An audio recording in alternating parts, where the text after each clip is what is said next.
If I was doing this for professional purposes, I would have done that, but I'm not going to. Okay. Hit OK. You actually got a negative number.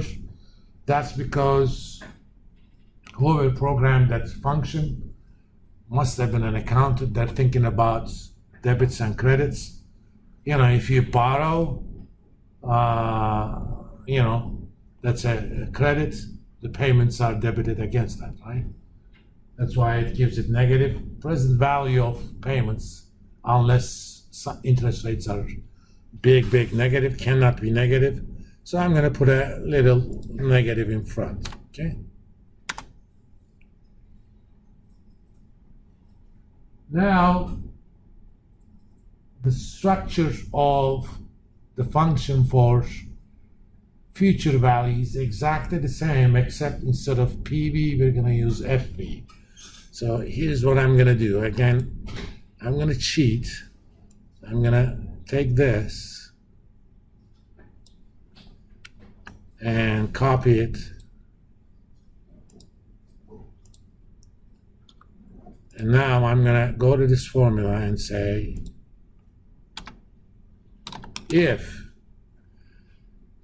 this thing equals 1, which means we're doing present value, right? Do the present value. Otherwise, I pasted that. I'm going to make this FV.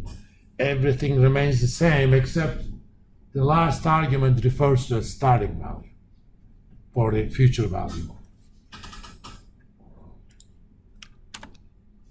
Done. Let me double click on it, so that if you guys want to write it for yourself, you can write it. I could have even made that into a function myself, and we would have put future or not as an option, but again, I'm not going to do this in this class. To the extent possible, I'll keep it VBA free, even though there is VBA on the line. VBA is short for Visual Basic for Applications. It's not a bad skill to take into business, by the way. And you don't even have to know a lot of stuff. I'm doing on the side, I may be able to apply some of that with you guys after the fall break. I'm kind of doing an LMS in Excel, where you're gonna get all your assignments in Excel. All the test banks are going to be there. It's going to be automatically graded, automatically sent to my grade book, do all sorts of analysis on it. And there's a lot of stuff that I would like to do in an exam, but I can't do it in Blackboard. Example, on those quizzes that you guys are going to get, you're going to get questions from a set of randomly selected questions from a test bank, right? Separated by categories. Sometimes you get a question, you don't like it. You know, by luck of the draw, you get the tough question. Wouldn't it be a nice thing if you had an option to say, I don't like this question, give me another one. But there's a catch. You're going to give up some of the possible points. So if it's a 10-point question, if you're willing to live at most a 9, I'll give you another question. But, you know, if you took that question, you probably are going to get 0. You may get a better chance with another question. It's up to you. The gamble is yours. It's up to the instructor what that price is going to be.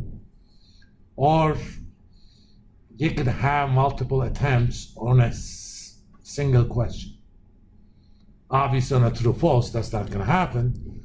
On a multiple choice, I can give you a second attempt, but there's a price for doing the second attempt. You're going to buy that second attempt.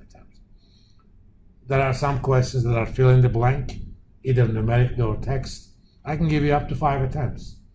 But every time you do a new attempt, you're going to lose 5 points out of 100. But I'm doing all of this to reduce the stress. There is another one. Since we don't have a final exam, it doesn't apply to you guys. Let's say I'm doing a final exam. Typically, in a final exam, you have 20, 30, 40 topics, right? It is not you cannot practically ask questions from 40 different topics. So you pick a certain number of topics and you ask from them, or you do randomization. What if I did the following? There are 40 possible topics. The 10 of them are crucial to me, so I'm going to make them required. You're going to get questions from those 10 topics. Another 5, I'm going to ask you to pick it yourself. You choose among the topics that you know. Or you're going to say, I will get it randomly. Again, instructor can put a price on that. I'm not going to, but I'm going to end up selling that stuff when I'm done with it. An instructor may say, okay, if they want to choose their own subjects, they have to pay me something. But either way, it helps. There's another one. I kind of can implement this in Excel, in Blackboard, but it's not easy. It's something called confidence-based marking. I call it fuzzy questions. Not only you have to tell me what the answer is, you also have to tell me your level of confidence in that answer. If you're fully confident and you're wrong, you get whipped. You get negative 50 points out of 100 on that question. But if you're right, I give you 125. You can reduce your confidence level and minimize the danger. What if I gave you the option to be graded that way or regular? Again, if you're feeling confident, you could choose that. But if you're delusional, which means you think you know but you don't, I can't do any of this in any of ExamMaker software. That's why I started doing it, but it kind of grew into an LMS itself. And hopefully, I'm almost done with the design. Coding part is the easy part, because a lot of it is bookkeeping, keeping track of all sorts of different options. Grading is not a problem, just to make sure that the student doesn't see how it is graded. You have to do protections, passwords, and all sorts of stuff. But that part is not that complicated. Anything I don't know on VBA, because I never learned VBA directly. Way back in '85, I learned the Microsoft Basic language. And then I learned Pascal, Fortran 77, and I learned C++. But if you know any language, you can understand any other language. There is some stuff that I don't know how to do. These days, I go to ChatGPT and say, this is what I want to do. Give me the Excel VBA code. Boom. It comes. A lot of times you have to do a few modifications to it, but bulk of the coding is done by AI. It's a beautiful use of AI. I mean, I can figure it out, but that's not civilized. Just like this. If you can do this, why do you have to do algebra? Obviously, this is not AI, but hey, it's poor man's AI. This is Kentucky version. Redneck AI. Okay, now I have the setup. I can calculate present or future value of a set of level payments and a balloon / beginning payments. If I tell you the interest rate, the frequency, and yada, yada, yada.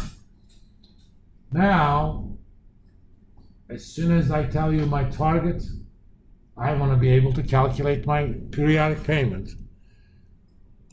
Let's do a simple problem. Let's say you bought a car, not let's say, let me write it here.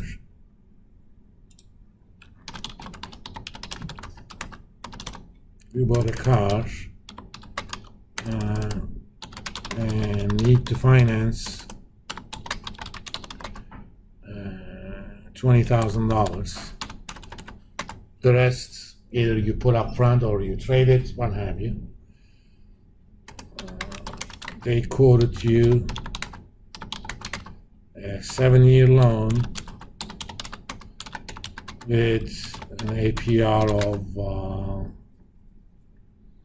4.99 and monthly payments.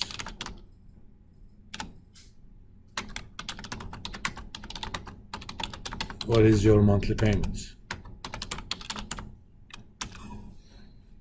Again, there is a function in Excel that's called PMT. You can do it with that, no problem. But every time you change what you're gonna do, you have to go into that. You have to basically, if I wanna figure out what would be the implied rate given a set of payments, or how long the loan should be, if this is what I can afford. Again, there are functions for rate and there are functions for length of period. But that means I need to keep track of 4 different templates. Every time problem change, I need to go to the other one. Why? Just let's go to this one. Let's do payment now. And first of all, in the red mode, I can calculate either present or future value. Switch to future. If you pay $500 every month for 30 years, you started with $10,000. Interest rate is 5%. In 30 years, your balance is going to be 460 grand and some change. Or present value of $500 every month for 30 years, where discounting is done at 5%, is $95,000.